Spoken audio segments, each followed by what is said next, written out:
আচ্ছা, তো যেটা দেখতেছিলাম গতকালকে যে বটম থেকে যে প্রেশারটা সয়েল থেকে আসবে আমাদের ফুটিং এর উপরে সেটা কিভাবে বের করে। তো সেটাকে আমরা আলটিমেট কিউ চিন্তা করি যে ফ্যাক্টর লোড ডিভাইডেড বাই হচ্ছে হলো area of the footing. So এই টোটালটা যদি আমরা জানি তাহলে আমরা বুঝতে পারবো যে এখানে কি পরিমাণ ডিজাইন প্রেশার আমরা পাবো। সো এই যে ডিজাইন প্রেশার দিয়ে আমরা ডিজাইন করব, আমরা বেসিক্যালি গতকালকে আলোচনা করছিলাম যে আমাদের বেসিক্যালি শেয়ারের জন্য ডিজাইন করতে হবে, সেটা হলো থিকনেসটা এনাফ দিতে হবে যাতে শেয়ার রিইনফোর্সমেন্ট না দিতে হয়। আর দ্বিতীয় হচ্ছে যে ফ্লেক্সারের জন্য আমাকে রিইনফোর্সমেন্ট ডিজাইন করতে হবে, দ্যাটস মিন মোমেন্টও ক্যালকুলেট করতে হবে। তো ফার্স্টে আমরা দেখি আজকে যে আমরা শেয়ারের জন্য কিভাবে আসলে চেক করব বা ক্যালকুলেশনটা করব। তো এটা যদি একটা ফুটিং হয়, যে ফুটিংটা আমরা এখানে চিন্তা করতেছি, তো ফুটিং এর বটম থেকে যেটা হবে যে প্রেসার আসবে, কিউ ইউ পরিমাণ প্রেসার আসবে। সো যখন বটম থেকে কিউ পরিমাণ প্রেসার আসবে, এটা দুইভাবে ফেল করতে পারে। এক হচ্ছে হলো এরকম একটা ক্রিটিক্যাল জোন তৈরি করে কলামটা হচ্ছে হলো ফুটিংটাকে ছিদ্র করে ফেলতে পারে, যেটাকে আমরা পাঞ্চিং নামে জানি। এর আগে যখন আমরা স্ল্যাব পড়লাম তখন এটাকে আমরা বলছিলাম যে পাঞ্চিং ফেলিওর। সো এটা পাঞ্চিং ফেলিওর হতে পারে। সো এটা একটা অপশন। আর একটা কেস হতে পারে যে আমি প্রেসার দিচ্ছি, প্রেসার দেওয়ার কারণে এটা শুধু একদিকে এই যে স্ল্যাবের যে পোর্শনটা আছে ফুটিং এর নিচে এটা ড্যামেজ হয়ে যাবে, শেয়ারে ফেল হবে, তার মানে এখানে বিম শেয়ারে ফেল করবে। সো যদি ক্লিয়ার হওয়ার জন্য নিচের ছবিটা দেখো তাহলে বুঝতে পারবা যে এরকম একটা ক্রিটিক্যাল প্লেন হবে। সো এখানে ক্রিটিক্যাল প্লেন হচ্ছিল এটা, ক্রিটিক্যাল প্লেন এইটাও হতে পারে আবার এটাও হতে পারে, যে কোনো একদিক থেকে সে ফেল করতে পারে। তো এই যে এই ফেলিওরটা যে একদিকে শেয়ার ফেলিওর হবে এটাকে আমরা বলতেছি বিম শেয়ার, আর যদি চারিদিক মিলে ফেলিওরটা হয় সেটাকে আমরা বলতেছি হলো পাঞ্চিং শেয়ার। তো এই পাঞ্চিং শেয়ার এবং বিম শেয়ার দুইটাকে আসলে আমাকে অ্যাভয়েড করতে হবে, আমি কোনোটাই চাচ্ছি না যে ফেল করুক। সেই ক্ষেত্রে আমাকে যেটা করতে হবে যে এখানে যে পরিমাণ শেয়ার ফোর্স আসবে, স্বাভাবিকভাবে আমাদের যেটা ডিজাইনের নর্মাল পলিসি যে আমাদের ডিমান্ড যেটা আসে, ডিমান্ড থেকে হচ্ছে আমার ক্যাপাসিটি বেশি হতে হবে। সো এখন দেখি যে আমরা ডিমান্ড এবং ক্যাপাসিটি কিভাবে বের করব। সো যেহেতু নিচ থেকে লোড আসতেছে হচ্ছিল কিউ ইউ পরিমাণ, আর এটা হচ্ছিল ক্রিটিক্যাল জোন যেটা বক্স করে দেওয়া আছে, এই যে বাইরের যে অংশটা আছে, বাইরের আউটসাইডের যে পোর্শনটা আছে, এই পোর্শনটাতে যে লোড আসবে সেটাকে যদি আমরা বললাম q you into total footing এর যে এরিয়াটা আছে, এই ফুটিং এরিয়া মাইনাস এখানে যদি আমি পাঞ্চিং এর জন্য এরিয়া চিন্তা করি ভিতরে এতটুকু, সেটা হবে এ জি মাইনাস হচ্ছে এ পাঞ্চিং এর এরিয়াটা।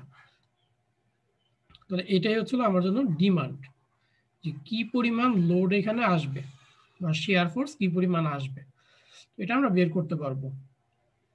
যখন প্রশ্ন আসে যে আমরা পাঞ্চিং এরিয়াটা আসলে কতটুকু ধরবো, সো পাঞ্চিং এরিয়া আমরা স্ল্যাবের ক্ষেত্রে যেরকম দেখছিলাম যে একদিকে হচ্ছিল D/2 করে কলামের ফেস থেকে, সেটাই থাকবে। সো C+D,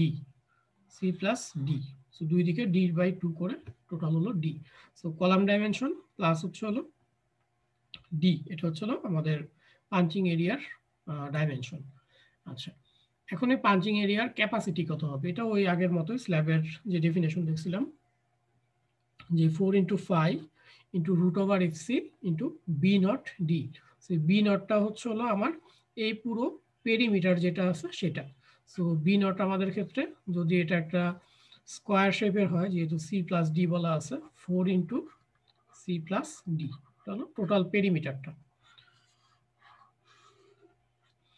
এভাবে আমরা পাঞ্চিং শেয়ারটা চেক করতে হবে যে আমাদের পাঞ্চিং শেয়ারের যে ডিমান্ড আছে এটা অবশ্যই ক্যাপাসিটি থেকে কম হতে হবে, তাহলে আমাদের এই যে সেকশনটা আছে এটা কোনো রিইনফোর্সমেন্ট ছাড়া আমরা ডিজাইন করতে পারবো শুধু ডেপথ প্রোভাইড করে। আচ্ছা, এরপরে আসতেছে হচ্ছিল যে ওয়ান ওয়ে বা বিম শেয়ার যেটা। তো বিম শেয়ারের ক্ষেত্রেও আমাদের ডিমান্ড এবং হচ্ছে হলো ক্যাপাসিটি দুইটা জিনিস আছে, যে ডিমান্ড কতটুকু, ক্যাপাসিটি কতটুকু। সো ক্যাপাসিটি আমরা আগেও দেখে আসছি যে ওয়ান ওয়ে শেয়ারের ক্ষেত্রে ফ্যাক্টরটা হচ্ছিল 2 হয়। So 2 π√/fc into BD. BD হচ্ছিল শেয়ারের যে প্লেনটা আছে সেখানের এরিয়াটা। তো এই ক্ষেত্রেও লোড আসতেছে নিচ থেকে কিউ ইউ পরিমাণ, তাহলে এখানে টোটাল ডিমান্ড যেটা ভি ইউ সেটা হবে হচ্ছিল কিউ ইউ ইন্টু হচ্ছে হলো লোডেড এরিয়া। লোডেড এরিয়া হচ্ছে হলো এইদিকে এতটুকু, বা এটা যদি চিন্তা করো এই ছবিটা তাহলে হচ্ছিল এতটুকু, এটা হলো loaded area. So loaded area হচ্ছে আমাদের বি ইন্টু, আমরা যদি ধরি যে এই অংশটা এক্স পরিমাণ তাহলে ইন্টু এক্স, তাহলে এটা হচ্ছে আমার ডিমান্ড। তো এখন প্রশ্ন আসতে পারে যে কতটুকু অংশের মধ্যে আমরা আসলে ধরবো, আমাদের এই এক্সটা কতটুকু ধরবো। সেটা হচ্ছে হলো কলামের ফেজ থেকে জেনারেলি আমরা ডি ডিস্টেন্স দূরে, যেটা হচ্ছে হলো আমার ফুটিং এর ডেপথ, ইফেক্টিভ ডেপথ, সেই ডি ডিস্টেন্স দূরে আমরা এই সেকশনটা ধরবো। তো এটা যেহেতু একটা স্কোয়ার ফুটিং এখানে এক্সাম্পল হিসেবে দেখানো হয়েছে, শুধু একদিকের শেয়ার চেক দিলেই হচ্ছে। কিন্তু যদি রেক্টেঙ্গুলার হয় তাহলে বুঝতেই পারতেছো যে এখানে আরেকটা হচ্ছে হলো আমাদের চেক দিতে হবে, আরেকটা সেকশন নিতে হবে। সো ক্রিটিক্যাল সেকশন বেসিক্যালি দুইটা হবে। সো স্কোয়ারের ক্ষেত্রে আমরা একটা চেক দিলেই হবে, আর একটা সমান হবে, বাট রেক্টেঙ্গুলার ক্ষেত্রে আমরা চেষ্টা করব যে দুইটাই চেক দেওয়ার জন্য শেয়ার। আচ্ছা, সো আমাদের ফাইনালি যেটা একটা জিনিস বলা আছে যে আমরা শেয়ারের জন্য ফাইয়ের ভ্যালু যেটা 0.75 ইউজ করব। আচ্ছা, এই পার্টিকুলার স্লাইডে কি কারো কোনো প্রবলেম আছে বুঝতে? না স্যার। ওকে, ঠিক আছে। এখন আমরা দেখি যে মোমেন্ট কিভাবে বের করব। সো মোমেন্ট বের করাটা খুবই ইজি। তো আমরা যেহেতু দেখতেছি যে আমাদের এখানে কিউ ইউ পরিমাণ লোড আসতেছে, এবং গতকালকে আমরা আলোচনা করছিলাম যে এটা হচ্ছে হলো বেসিক্যালি অ্যাজ এ সাপোর্ট হিসাবে কাজ করবে। সাপোর্ট হিসাবে কাজ করলে এই অংশটা এইভাবে ক্যান্টিলিভারের মতো বিহেভ করতে যাবে। তার মানে এই যে এখানে এই জায়গার মোমেন্ট কত সেটাই আমাদের জন্য মূল বিবেচ্য বিষয়। তো এক্ষেত্রে আমরা যেটা করব যে আমরা এই অংশটাকে ফেস থেকে শুরু করে একদম লাস্ট এইজ পর্যন্ত যে অংশটা, এটা হচ্ছিল তার এল চিন্তা করব। এল বলতে হচ্ছিল স্প্যান, ক্যান্টিলিভার পোর্শন। সেটা হচ্ছিল ক্যান্টিলিভার একটা পোর্শন। আচ্ছা, সো ক্যান্টিলিভার পোর্শনের ই কি মনে আছে? মোমেন্টের ইকুয়েশন কেমন হয়? Del square by 2। L square by 2 সামনে কি একটা পি হবে তো নাকি? P l square by 2। So সেটা তো এখন আবার সেই স্ল্যাবের মতোই, যেহেতু এটা একটা সার্টেন উইথ থাকে, আমরা জেনারেলি যেটা করি 1 ফিটের স্ট্রিপ চিন্তা করি, ফুটিং এর 1 ফিটের স্ট্রিপ চিন্তা করি। তো আমরা যদি চিন্তা করি যে নিচ থেকে কিউ পরিমাণ লোড আসতেছে, তাহলে এই 1 ফিটে কি পরিমাণ মোমেন্ট আসবে সেটা আমরা বের করতে চাচ্ছি। তাহলে ইজিলি বোঝা যাচ্ছে যেটা হবে যে কিউ ইউ ইন্টু হচ্ছিল এরিয়া। এরিয়া কত হবে? এই ডিস্টেন্সটা যদি বিসি, এটা সে এক্স হয় আর এটা হচ্ছিল 1, তাহলে এক্স স্কোয়ার ডিভাইডেড হচ্ছিল 2। তাহলে এক্সটা কত হবে? এক্সটা এখানে বের করা আছে, দেখো যে টোটাল লেন্থ যদি আমার এদিকে এল হয়, মাইনাস হচ্ছে হলো কলামের যে dimension c divided by 2। So এটা মুখস্থ করাটা আমি প্র্যাকটিক্যালি পছন্দ করি না, এটা মুখস্থ করার কোনো প্রয়োজন নাই। তোমরা ডাইমেনশন দেখে সরাসরি এটা এক্সটা বের করে নিবা কত, ঠিক আছে? সো এটা জাস্ট সিম্পল কত পি এল স্কোয়ার বাই 2 বা ডাব্লিউ এল স্কোয়ার বাই 2 যেটাই বলো সেটা দিয়ে বের করে ফেলতে পারবা। সো এটাই এখানে আমি লিখে রাখছি যে মোমেন্টের ভ্যালুটা, যে পার ফিট আমরা আসলে মোমেন্টটাকে বের করতে পারবো। আর এই মোমেন্ট যখন বের করতে পারবো, আমরা মোটামুটি স্ল্যাব যখন ডিজাইন করছিলাম তখন আমরা জানি যে আমরা যখন স্টিল ডিজাইন করি, স্টিলটাকে ইঞ্চি স্কোয়ার পার ফিট, প্রতি ফিটে কত ইঞ্চি স্কোয়ার স্টিল লাগে সেটা আমরা বের করতে পারবো। তো এই জিনিসগুলো এখান থেকে দেখবা।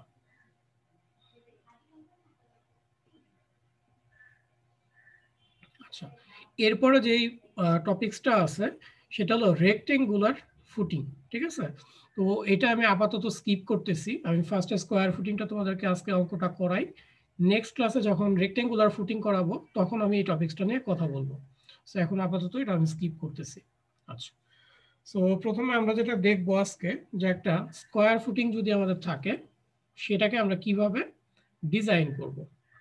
তো ফার্স্টে দেখো কি বলা আছে, যে একটা কলাম 18 ইঞ্চ স্কোয়ার, সেটা এফসি প্রাইম দেওয়া আছে এবং বলা হচ্ছে যে 8টা রিইনফোর্সমেন্ট আছে। 8 নম্বর এফওয়াই হচ্ছিল 60 কেএসআই। তো সাপোর্ট করতেছে একটা ডেড লোড 225 কি, পার হলো লাইভ লোড হচ্ছিল 175। আর এখানে যেটা বলা আছে, the soil has a unit weight of 100 PSF, ঠিক আছে? সো এটা 125 হবে, 125 পিএসএফ। আর হচ্ছিল অ্যালাউয়েবল সয়েল প্রেশার যেটা আছে সেটা হচ্ছিল 5 কেএসএফ আছে, ঠিক আছে? তো design a square footing with a base 5 feet below the grade. Use হচ্ছিল এফসি প্রাইম, আমাদের এটাই বলা আছে যে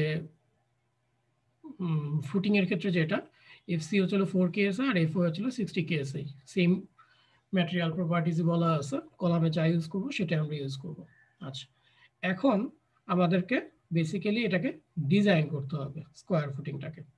তো স্কোয়ার ফুটিং ডিজাইনের আমাদের বেসিক যে জিনিসগুলো ছিল, যে আমাদেরকে ফার্স্টে ফুটিং এর এরিয়া বের করতে হবে এটা, তার মানে তারপরে হচ্ছিল ফুটিং এর যে বেসটা আছে বেসের থিকনেস বের করতে হবে, আর দেন হচ্ছে হলো রিইনফোর্সমেন্ট বের করতে হবে। এই তিনটা জিনিস মেইনলি আমাদের করতে হবে।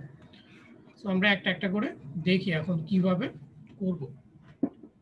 তো ফার্স্টে যখন আমাদের এরিয়া হচ্ছিল রিকোয়ার্ড, আমরা যেটা দেখছিলাম যে এ রিকোয়ার্ড যেটা এরিয়া ফুটিং এর ইকুয়াল টু হচ্ছে হলো dead load plus live load divided হচ্ছে হলো নেট বেয়ারিং ক্যাপাসিটি। তো নেট বেয়ারিং ক্যাপাসিটিটা আমরা কিভাবে বের করছিলাম মনে করে দেখো, যে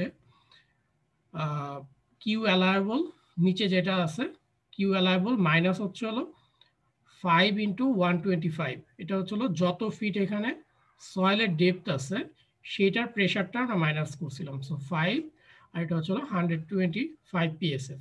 সো 5 ইন্টু 125 পিএসএফ। সো এটা হচ্ছে আমার নেট অ্যালাউয়েবল যে প্রেশারটা।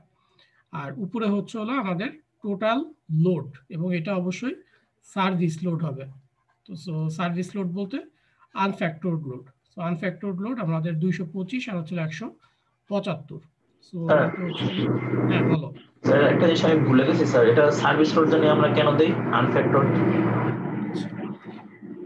সার্ভিস লোড দেওয়াটার বেসিক কারণ হচ্ছে হলো আমরা জেনারেলি ফ্যাক্টর অফ সেফটি যেটা প্রোভাইড করি, ঠিক আছে, ইউএসডি ডিজাইনের ক্ষেত্রে আমরা লোডটাকে ইনক্রিজ করে নেই, আর স্ট্রেংথ যেটা আছে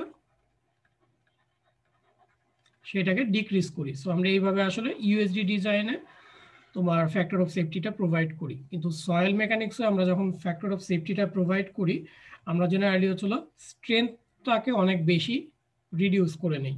এবং তোমাদেরকে আমি যেটা বলছিলাম যে অ্যালাউয়েবল যেই বেয়ারিং ক্যাপাসিটিটা আছে এইখানেই অলমোস্ট 2 থেকে বা 2.5 থেকে 3 হচ্ছে হলো factor of safety already consider করা আছে, যেটা তোমরা জিওটাকে পড়ে আসছো আমার যতদূর জানা আছে।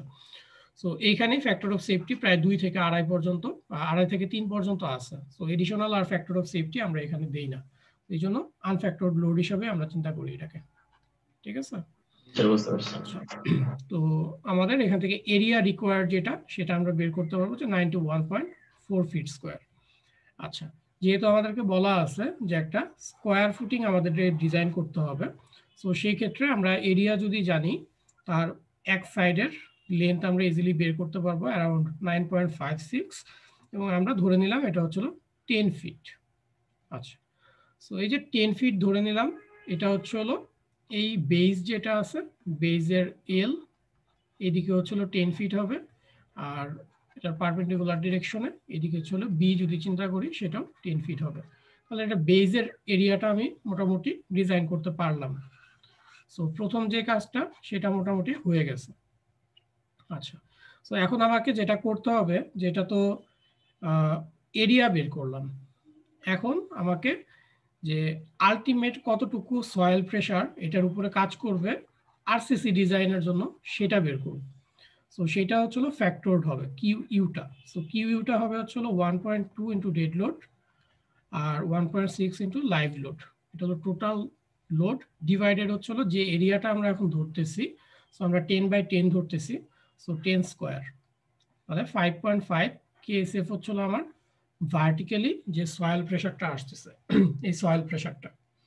আচ্ছা, তো এটা আমাদের ডিজাইন লোড হিসাবে আমরা চিন্তা করতেছি। এটা হচ্ছে ডিজাইন লোড বা ডিজাইন প্রেশার যেটাই বলো। আচ্ছা, এখন নেক্সট আমাদের যেটা ছিল এরিয়ার পরে, যেখানে ডেপথটাকে ডিজাইন করতে হবে। ডেপথ আমি কিভাবে ডিজাইন করব? সেই ডেপথটাকে ডিজাইন করতে গেলে আমাকে যেটা চিন্তা করতে হবে হলো শেয়ার চিন্তা করতে হবে, যে এখানে যখন লোড আমি অ্যাপ্লাই করব এটা কি পাঞ্চ করে যাবে, সেই পাঞ্চিং যদি আমি ট্যাকেল দিতে হয় তাহলে কি পরিমাণ ডেপথ লাগবে, অথবা যদি সে এই জায়গা থেকে শেয়ার ফেলিওর হইলো বা এই জায়গায় শুধু শেয়ার ফেলিওর হলো, সেই ক্ষেত্রে তার হচ্ছে হলো ক্যাপাসিটি কত সেটা থেকে তার ডি বের করতে হবে। কিন্তু ক্যাপাসিটি বের করতে হলে তোমাকে তো একটা ডি অ্যাসিউম করতে হবে ফার্স্টে, তাই না? কারণ তুমি যদি ডি নাই জানো, তোমরা যদি একটু জাস্ট ব্যাকে যাও, যে আমি যদি ডি না জানি আমি কিন্তু ক্যাপাসিটিও বের করতে পারবো না। সো ক্যাপাসিটি জানার জন্য আমার ডি লাগবে।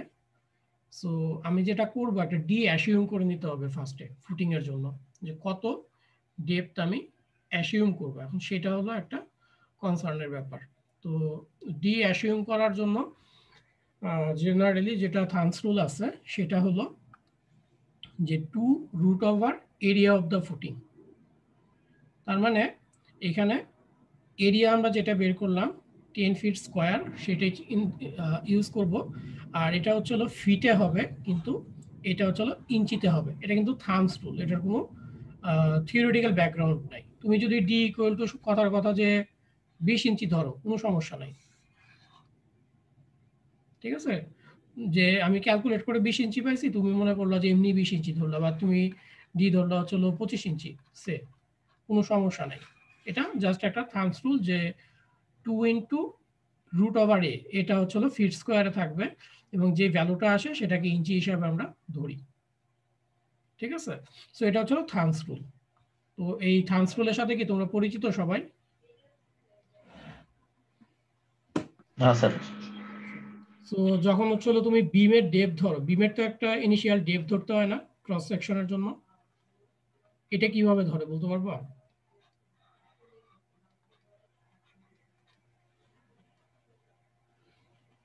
বিমের তো ক্রস সেকশন, বিমের তো তুমি বেন্ডিং মোমেন্ট জানো, তখন কিভাবে ধরো তোমরা জেনারেলি এর আগে যে করে আসছো?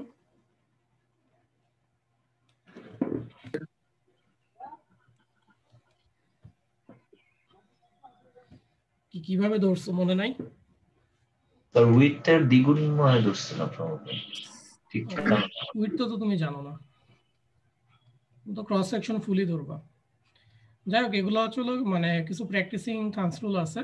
তো জেনারেলি বিমের ক্ষেত্রে আমরা যেটা ধরি 70% ধরে নিছিলাম। 70%। আচ্ছা, যে যেভাবে আমরা জেনারেলি, আমি যেটা ধরতাম, আমাদের স্যাররা যেটা শিখাইছেন সেটা হচ্ছে স্প্যান যত ফিট তত ইঞ্চি হচ্ছে হলো থিকনেস ধরে নেওয়া, থিকনেস। তাহলে ডি ইকুয়াল টু হবে হচ্ছে হলো এল ইঞ্চ। তো এটা থাম্বস রুল, এটা তুমি যে কোনোভাবে ইউজ করতে পারো। তো ওরকমই একটা থাম্বস রুল। সো এটার কোনো থিওরিটিক্যাল ব্যাকগ্রাউন্ড নাই যে এটা কেন এরকম হলো। সো এটা তুমি অ্যাসিউম করে নিচ্ছ। তো যাই হোক, আমরা এখানে অ্যাসিউম করতেছি যে আমরা 20 ইঞ্চি একটা ফুটিংয়ের থিকনেস চিন্তা করতেছি, এই জায়গাটা। সো এই জায়গাটা হবে 20 ইঞ্চি। তো এখন আমার যেটা কাজ হবে, এই যে 20 ইঞ্চি আমি অ্যাসিউম করলাম, এটা কি আসলে শেয়ারের জন্য এডিকুয়েট কিনা সেটা চেক করব। তো সেটা চেক করতে গেলে আমাকে ফার্স্টে হলো শেয়ারের যে চেকগুলো আছে শেয়ারের চেকগুলো দিব। এই জায়গাটা একটু ভালো করে দেখো ক্যালকুলেশনটা। সো ফার্স্টে হচ্ছিল আমরা পাঞ্চিং শেয়ার চেক এবং দেন হচ্ছিল বিম শেয়ার চেক দিব। তো পাঞ্চিং শেয়ার চেকের জন্য আমার এই যে 10 ফিট বাই 10 ফিট হচ্ছিল ফুটিং সাইজ, যেটা আমি পেয়ে গেছি অলরেডি। আর আমি জাস্ট তোমাদের ইনফরমেশনের জন্য ডি ইকুয়াল টু ধরলাম হচ্ছিল 20 ইঞ্চি। সো এটা আমি জানি। এখন আমাকে যেটা করতে হবে, পাঞ্চিং এর ক্রিটিক্যাল জোন কত সেটাকে ক্যালকুলেট করতে হবে। সো 18 ইঞ্চি হচ্ছিল আমাদের কলাম সাইজ। তো আমাদের জেনারেলি যেটা করতে হয়, বোথ সাইডে হচ্ছিল d/2 করে, d/2 করে আমাদেরকে পাঞ্চিং এর এরিয়াটা চিন্তা করতে হয়। সো আলটিমেটলি সি প্লাস হবে হচ্ছিল ডি, ঠিক আছে। তো এটাই এখানে করা হয়েছে, ডি আর যে তোমার 18 ইঞ্চি হচ্ছিল কলাম সাইজ, আর d/2 হচ্ছিল 10 ইঞ্চি 10 ইঞ্চি করে, সো 38 ইঞ্চি এক সাইডে। সো এই যে লেন্থটা আছে এটা হচ্ছিল 38 ইঞ্চ, এটাও হচ্ছে হলো 38 ইঞ্চ। সো এই যে টোটাল পেরিমিটারটা আছে এটাই হচ্ছিল আমার পাঞ্চিং এর জন্য ক্রিটিক্যাল জোন। এখন আমি দেখি যে কিভাবে ক্যাপাসিটি বের করব এবং ডিমান্ড বের করব।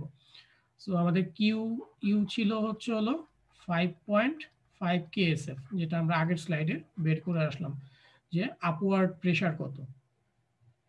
তো এখানে দেখো একটা শেডেড এরিয়া আছে একটু ডার্ক করা, এইটা হচ্ছে হলো লোডেড এরিয়া। তাহলে এই লোডেড এরিয়া ইন্টু হচ্ছিল নিচের সয়েল প্রেসার, এটাই হবে হচ্ছিল আমার ডিমান্ড ক্যালকুলেশনের procedure. So V U equal to হবে কিউ ইউ ইন্টু হচ্ছে হলো টোটাল এরিয়া মাইনাস হচ্ছে হলো পেরিমিটারের যে জায়গাটা আছে পাঞ্চিং এর জোনটা সেটা মাইনাস করব। তাহলে 10 স্কোয়ার মাইনাস হচ্ছে হলো 38/12 ফিটে নেওয়ার জন্য এত স্কোয়ার। সেটাকে যদি ক্যালকুলেট করি তাহলে আসতেছে আমাদের 494 কিপের মতো। আচ্ছা, আর একই জায়গায় এই জোনটায় ক্যাপাসিটি কত সেটা বের করতে হবে। সো সেটা ছিল 4 into 5 √/FC B not D। তো এখানে আমরা দেখি যে 4 ইন্টু 0.75, ঠিক আছে, ইন্টু √/ হচ্ছিল এফসি। এফসি হচ্ছিল আমাদের 4 KSI ছিল, সেগুলো যেহেতু ইম্পেরিক্যাল ফর্মুলা এটা অবশ্যই PSI তে বসাতে হবে সবসময়। আচ্ছা, ইন্টু হলো b naught. So b naught কত হবে? বি নট হচ্ছিল আমাদের, বলো তো কত তোমাদের মনে আছে? পেরিমিটার যেটা পুরোটা, সো যেহেতু স্কোয়ার শেপের, সো 4 ইন্টু 38 ইঞ্চ, সো এটাই হচ্ছে হলো তার বি নট ইন্টু হচ্ছে হলো ডি। সো ডি আমরা ধরে নিয়েছিলাম যে আমাদের 20 ইঞ্চি পরিমাণ, সো 20 আর 1000 দিয়ে ডিভাইড করলাম জাস্ট ইউনিট কনভার্সনের জন্য। সো এখানে আসতেছে 576 কিপের মতো। সো এখন দেখো ডিমান্ড এবং ক্যাপাসিটি দুটার মধ্যে কোনটা বড়? ক্যাপাসিটি হচ্ছে হলো বড়। যেহেতু ক্যাপাসিটি বড় ডিমান্ড কম, তার মানে আমাদের যে ডেপথ আমরা প্রোভাইড করছি সেটা পাঞ্চিং শেয়ারের জন্য এডিকুয়েট। তার মানে এই পরিমাণ ডেপথ যদি আমি প্রোভাইড করি এই পার্টিকুলার কলামের লোডের জন্য, এটা পাঞ্চিং ফেলিওর হবে না। ঠিক আছে, এই পর্যন্ত সবার বুঝছো? জি স্যার। অ্যাডিকুয়েট না হলে কি তখন ডি এর ভ্যালু বাড়ায় দিতে হবে? বুঝি নাই, কত টাকা করে বলবো? অ্যাডিকুয়েট না হলে কি তখন ডি এর ভ্যালু বাড়ায় দিতে হবে? তখন ডি এর ভ্যালু তুমি বাড়ায় দিবা, ডি এর ভ্যালু তখন বাড়াইতে হবে অবশ্যই। আচ্ছা, তারপর হচ্ছে বিম শেয়ার চেক দিব। সো বিম শেয়ার চেকের জন্য আমাদের যেটা কাজ করতে হবে ফার্স্টে হচ্ছে ক্রিটিক্যাল জোন যেটা আছে সেটা বের করব। সো এটা হচ্ছে আমার ক্রিটিক্যাল সেকশন। সো ক্রিটিক্যাল সেকশনটা কিভাবে বের করব? কলামের এইচ থেকে ডি ডিস্টেন্সে, সো ডি হচ্ছে আমাদের কত? 20 ইঞ্চি। সো 20 ইঞ্চি দূরে আমরা সেকশনটা ধরবো। তো আমাদের এই এরিয়াটা আগে বের করে রাখি। এটা তো 10 ফিট আছে এইদিকে, ওকে। আর এই ডিস্টেন্সটা কত হবে? সো এই সেন্টার থেকে হচ্ছে আমাদের কত? 120 ইঞ্চি হলো টোটাল। সো 60 ইঞ্চি হচ্ছে সেন্টার থেকে।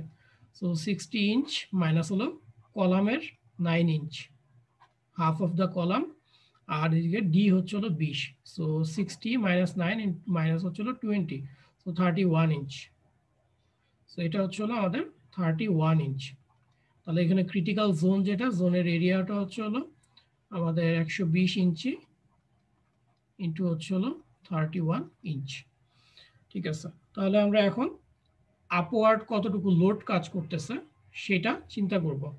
সো কিউ ইউ হচ্ছে আমাদের আপওয়ার্ড প্রেশার, যেটা কিউ ইউ আমরা আগে বের করে রাখছিলাম 5.5 ইন্টু হচ্ছে 10 হচ্ছে ইন ফিট। সো এটা হচ্ছে 10 ফিট।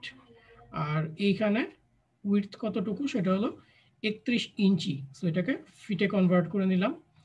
সো এটা যদি করি তাহলে আমাদের বের হচ্ছিল 142 কিপস। তার মানে এটা হচ্ছিল আমাদের ডিমান্ড। আর এখন লাগবে হচ্ছিল ক্যাপাসিটি। তো ক্যাপাসিটি হচ্ছিল 25 root FC into BD। So BD কত সেটা দেখতে হবে। So 2 into 0.75 into root over হচ্ছিল 4000। এটা অবশ্যই PSI তে থাকতে হবে। আর এখানে হচ্ছিল বিডি। বিডি কোথায়? শেয়ারটা কাটবে হচ্ছিল এই জায়গাটায়, এই জায়গাটায় কেটে যাবে। এটা হলো ক্রিটিক্যাল জোন। সো এখানে যে বি আছে 10 ফিট, সেটা ইঞ্চিতে নিলাম আমি।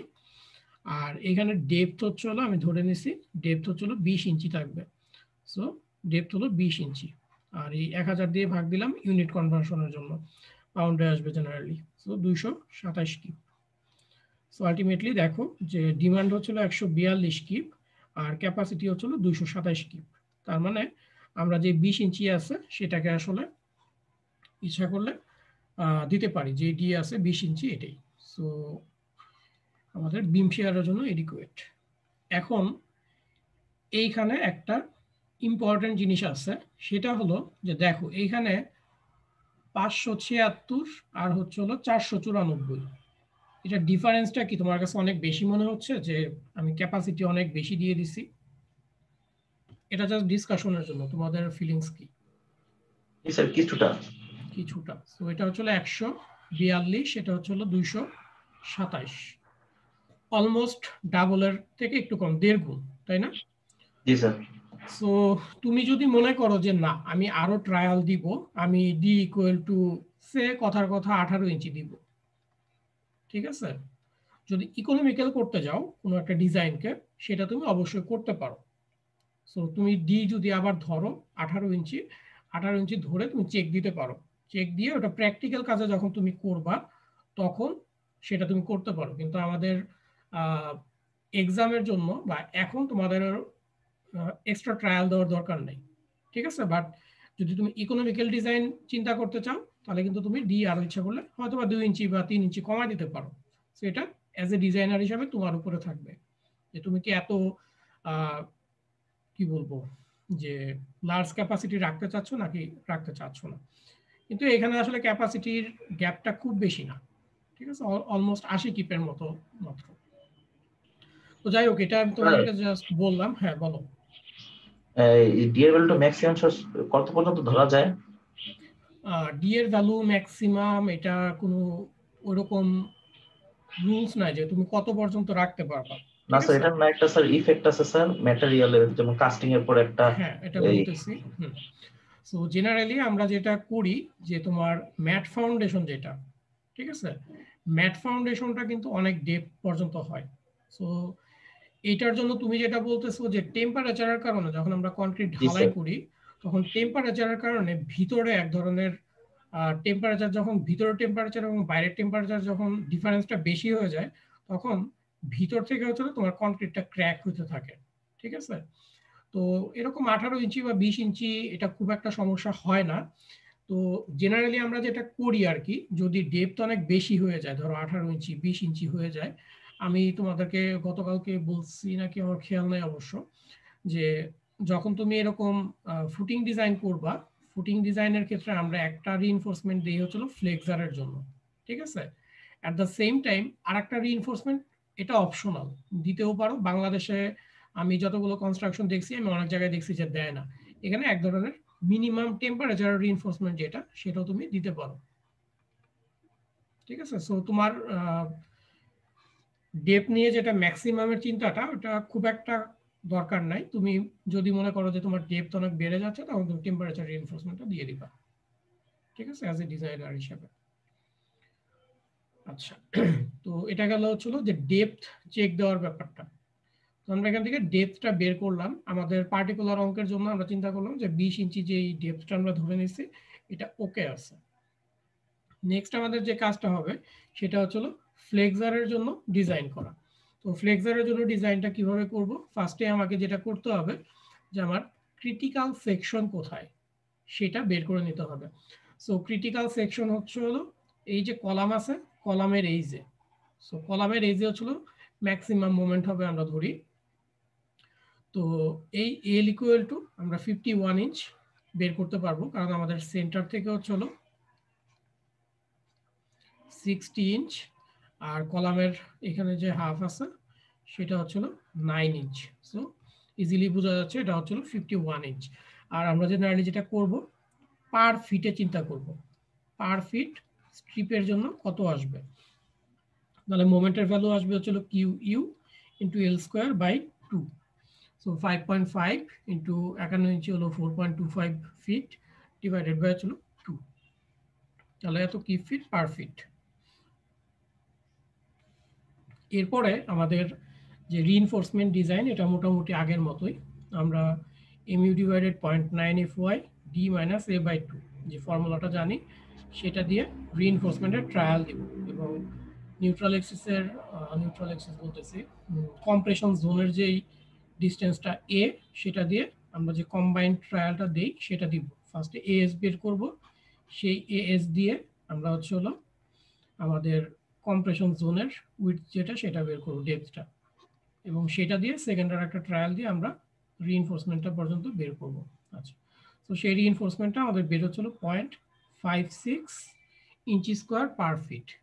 আচ্ছা, এখন যেহেতু এখানে আমরা স্ল্যাবের মতো জিনিসটাকে চিন্তা করতেছি, যে অ্যাজ এ স্ল্যাব চিন্তা করতেছি, এখানে আমাদের মিনিমাম রিইনফোর্সমেন্টের যে প্রভিশনটা আছে স্ল্যাবের ক্ষেত্রে আমরা সেটা ইউজ করবো 0.0018 বিটি। সো 0.0018 ঠিক আছে। বি হচ্ছে হলো আমরা 1 ফিট বা 12 ইঞ্চির স্ট্রিপ চিন্তা করতেছি। সো 12 ইঞ্চি প্লাস এখানে টি কত হবে, আমরা এখন পর্যন্ত যে ক্যালকুলেশনটা করছি সেখানে আমরা ইফেক্টিভ ডেপথ ডি এটা হচ্ছে হলো 20 ইঞ্চি ধরে নিছি, এবং ধরে দেখাইছি যে এটা ওকে আছে। এখন ফুটিং এর ক্ষেত্রে কভার কত হয় জেনারেলি জানা আছে তোমাদের?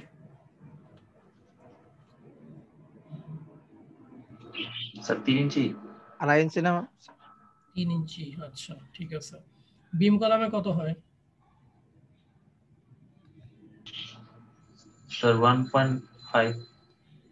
আচ্ছা, সো বিমের ক্ষেত্রে জেনারেলি হয় হচ্ছে 1.5, এর চেয়ে বেশি, মিনিমাম হচ্ছে 1.5। আর স্ল্যাবের ক্ষেত্রে এটা জেনারেলি হচ্ছিল 3 ইঞ্চির মতো। কেন 3 ইঞ্চ হয় জানো? বেশি কেন? সেটা তো সয়েলের সাথে আছে সেজন্য একটু বেশি দেওয়া হয়। এটা সয়েলের সাথে আসে সেই কারণে বেশি দেওয়া হয়। সো অনেকে 3 ইঞ্চ ধরে, মিনিমাম 3 ইঞ্চ, এর চেয়ে বেশি 4 ইঞ্চিও অনেকে ধরতে পারে। সো আমি এখানে ধরে নিলাম হচ্ছে যে আমার কভার হচ্ছে আমি 3 ইঞ্চ দিব। সো এই 3 ইঞ্চ যেটা আছে সেটা হচ্ছে কভার। সো টোটাল থিকনেস যেটা সেটা আমাদের আসতেছে 23 ইঞ্চ। সো এই 23 ইঞ্চ চিন্তা করলে আমার মিনিমাম রিইনফোর্সমেন্ট আসতেছে 0.49 ইঞ্চি স্কোয়ার পার ফিট। সো আমার গভর্ন করবে হচ্ছে 0.56 ইঞ্চি স্কোয়ার পার ফিটটা। তো আমরা যদি নাম্বার 5 বার ইউজ করতে চাই সেই ক্ষেত্রে আমরা স্পেসিংটা বের করতে পারবো। সো 0.5 হচ্ছে 31 ইন্টু 12 ডিভাইডেড হচ্ছে 0.56। তো 6.5 ইঞ্চ হলো আমাদের স্পেসিং। আর এখানে এই যে স্পেসিংটা বের করার পরে আমাদের আরো একটা জিনিস চিন্তা করতে হবে, সেটা হলো যে রিইনফোর্সমেন্ট যখন প্রোভাইড করি আমরা জেনারেলি একটা ডেভেলপমেন্ট লেন্থ দিতে হয়। সেই ডেভেলপমেন্ট লেন্থটা কত? সো ডেভেলপমেন্ট লেন্থের ফর্মুলাটা, সিম্পলিফাইড যে ফর্মুলাটা সেটা এরকম ছিল যে fy divided 20 root fc prime into হচ্ছে হলো বার ডায়া। সো যত নাম্বার বার দিচ্ছ তার উপর ডিপেন্ড করবে। সো আমরা যদি সবকিছু পিএসআই তে বসাই, আর হচ্ছে আমাদের যেহেতু নাম্বার 5 বার, তার ডায়া হচ্ছে আমরা 5/8 ইঞ্চ ধরি, তাহলে 29.6 ইঞ্চি হলো আমার ডেভেলপমেন্ট লেন্থ। এখন আমাকে একটা স্কেচ করে দিতে হবে যেখানে আমি রিইনফোর্সমেন্ট দিব। আচ্ছা, সো রিইনফোর্সমেন্টের আগে এখানে কি ক্যালকুলেশন বুঝতে কারো কোনো প্রবলেম আছে? সিম্পল ক্যালকুলেশন, এতদিন যা করছো তার থেকে অনেক সিম্পল। স্যার ডিবিটা কি বলেন, এটা আবার বলবেন? কোনটা ডিবিটা? আচ্ছা, এটা হচ্ছে বার ডায়া। জি স্যার বুঝতে পারছি। আমরা নাম্বার 5 ইউজ করছি যার কারণে হচ্ছে 5/8। আচ্ছা, সো এখন আমরা দেখি যে রিইনফোর্সমেন্ট আমরা কিভাবে প্রোভাইড করব সেটা একটা ইম্পর্টেন্ট অ্যাসপেক্ট ফুটিং এর ক্ষেত্রে। সো এই জিনিসগুলা ভালো করে বোঝার চেষ্টা করো, কারণ এরপরে আমরা যেটা যাব কম্বাইন্ড রিইনফোর্সমেন্ট বা হচ্ছে হলো রেক্টেঙ্গুলার কম্বাইন্ড ফুটিং বা রেক্টেঙ্গুলার ফুটিং। সো সেইগুলোতে হচ্ছে হলো আমরা একটু কমপ্লিকেটেড হবে রিইনফোর্সমেন্টের প্লেসমেন্টটা। সো স্কোয়ারটা বুঝো, তাহলে এটা বুঝতে সুবিধা হবে। সো ফার্স্ট অফ অল হচ্ছে হলো যে এটা তো আমাদের যে ফুটিংটা আমরা ডিজাইন করলাম, এই ফুটিংটা, সো ফুটিং এর বিহেভিয়ারটা আমরা অনেকবার এই পর্যন্ত আলোচনা করছি যে এটা এইভাবে বেঁকে যাবে। সো বেঁকে গেলে স্বাভাবিকভাবে তোমরা গতদিনও বললা যে বেসিক্যালি আমাদের রিইনফোর্সমেন্ট দিতে হবে কোন ফেজে, বটমে না টপে? বটমে। বটমে দিতে হবে। সো এটা একটা ইম্পর্টেন্ট অ্যাসপেক্ট যে আমরা কোথায় দিব, কারণ কিছু কিছু ফুটিং এর ক্ষেত্রে পরে দেখবা যে কম্বাইন্ড ফুটিং যখন করব টপেও দিতে হবে ফ্লেক্সারের জন্য, নট টেম্পারেচার রিইনফোর্সমেন্ট, ফ্লেক্সারের জন্য টপে দিতে হবে। সো কোথায় কোনটা দিবা সেটা ইম্পর্টেন্ট। সো এরকম স্কোয়ার ফুটিং এর জন্য আমরা বটমে দিব। এখন বটমে কি এক ডিরেকশনে দিব নাকি বোথ ডিরেকশনে দিব? কারণ দুই ডিরেকশনে তো সে আসলে বেঁকে যাবে, তাই না? দুই ডিরেকশনে সে আসলে বেঁকে যাবে। সো আমাদেরকে ফার্স্টে চিন্তা করতে হবে যে আমরা বোথ ডিরেকশনে রিইনফোর্সমেন্ট দিব। সো এটা হচ্ছে আমাদের ফুটিং এর যদি প্ল্যান চিন্তা করো, প্ল্যানটা। সো আমরা বোথ ডিরেকশনে দিব। এখন কত রিইনফোর্সমেন্ট দিব? আমাদের রিইনফোর্সমেন্ট হচ্ছে নাম্বার 5, আমরা 6.5 ইঞ্চি পরপর দিব। সো নাম্বার 5 6.5 ইঞ্চি পরপর, এটাও ঠিক আছে, ঠিক আছে। এখন এইটার পরে আমাদের যে জিনিসটা দেখতে হবে যে ডেভেলপমেন্ট লেন্থ আমরা যেটা বের করে রাখছি সেটা হচ্ছে চেক দিতে হবে যে ডেভেলপমেন্ট লেন্থটা ঠিক আছে কিনা। সো ফার্স্টে আমাদের দেখতে হবে যে আমরা এই যে রিইনফোর্সমেন্টটা দিচ্ছি এটা হচ্ছে ফ্লেক্সারের রিইনফোর্সমেন্ট, ফ্লেক্সারাল রিইনফোর্সমেন্ট। তো ওই ফ্লেক্সারের জন্য ক্রিটিক্যাল সেকশনটা কোথায়? এই জায়গাটায়, তাই না? তার মানে কলামের ফেসে। সো কলামের ফেস থেকে শুরু করে মিনিমাম আমাদেরকে 29.5 ইঞ্চি হচ্ছে রিইনফোর্সমেন্ট প্রোভাইড করতে হবে। সো আমাকে এই অংশটা কতটুকু সেটা বের করতে হবে। আচ্ছা, সো একটু আগে যেটা বললাম যে আমাদের 3 ইঞ্চি হচ্ছে কভার থাকতে হবে বটম থেকে। সেম ভাবে আমাদের সাইড থেকেও আমরা 3 ইঞ্চ হচ্ছে ছেড়ে দিব রিইনফোর্সমেন্টটাকে, আমরা এই 3 ইঞ্চ ছেড়ে তারপরে বসানো শুরু করব। তো আমাদের বেসিক্যালি এখন যেটা করতে হবে এই জায়গায় কতটুকু জায়গা আছে সেটা দেখতে হবে। সো আমাদের এই পুরো ডিস্টেন্সটা ছিল 51 ইঞ্চি, তোমাদের যদি মনে থাকে একটু আগে আমরা ইউজ করলাম। সো এই 51 ইঞ্চি মাইনাস হচ্ছিল 3 ইঞ্চি, তাহলে হচ্ছিল 48 ইঞ্চির মতো। তো আমরা যদি এই সেকশন থেকে এই পর্যন্ত দেই আমাদের 48 ইঞ্চি আমরা রিইনফোর্সমেন্ট দিচ্ছি, যেটা নাকি আমাদের ডেভেলপমেন্ট লেন থেকে বড়, তার মানে ওকে আছে, ঠিক আছে। তো এটা হচ্ছে এক ডিরেকশন চিন্তা করলাম। তার পারপেন্ডিকুলার ডিরেকশনে কি হবে? একই রিইনফোর্সমেন্ট যাবে। সো যেহেতু এটা স্কোয়ার শেপ আমাদের আর ক্যালকুলেট করতে হবে না, একদিক যদি স্যাটিসফাই করে আর একদিকও স্যাটিসফাই করার কথা। সো আমরা হচ্ছে 2 লেয়ারে রিইনফোর্সমেন্টটা দিচ্ছি পারপেন্ডিকুলার ডিরেকশনে। সো ফাইনালি তোমাদেরকে স্কেচটা করে দিতে হবে। দেখো স্কেচটা বুঝতে পারতেছো কিনা? স্যাটিসফাই না করলে কি তখন স্যার আবার ফুটিং এর এরিয়া বাড়ায় দিতে হয়? হ্যাঁ, সেই ক্ষেত্রে না, ফুটিং এর এরিয়া বাড়ায় দিবা জিনিসটা এরকম না, তখন তুমি হয়তো বা রিইনফোর্সমেন্টটা একটু ছোট করে দিলা, ঠিক আছে। সো রিইনফোর্সমেন্ট ছোট করে দিলে তোমার হয়তো বা ডেভেলপমেন্ট লেন্থটা কিছু কমে যাবে, ঠিক আছে। আর আরেকটা জিনিস হচ্ছে এখানে আমি কোনোটাই কিন্তু হুক দেখাই নাই, এখানে কিন্তু বেসিক্যালি আমরা হুকও প্রোভাইড করব। সো দেখা গেল যে 1 ইঞ্চি 2 ইঞ্চির জন্য যদি হয় তাহলে সমস্যা হওয়ার কথা না, হুক তো আমরা প্রোভাইড করবই, ঠিক আছে। এই আর কি মোটামুটি একটা যদি স্কোয়ার থাকে সেই ক্ষেত্রে কি করতে হয়। তো এটা কি বোঝা গেছে? জি স্যার। সিম্পল জিনিস। আচ্ছা, আজকে কি অবস্থা, কয়টা বাজে এখন, সময় কয়টা? 4:20, তোমাদের সময় প্রায় শেষ। আচ্ছা, সো নেক্সট দিন আমি হচ্ছে রেক্টেঙ্গুলার ফুটিংটা শুরু করব। সো রেক্টেঙ্গুলার ফুটিংটা একটু ডিটেইলস দেখাতে হবে। সো নেক্সট দিন আবার তাহলে শুরু করব। আজকে মোটামুটি ক্লাস এখানেই তাহলে শেষ করি।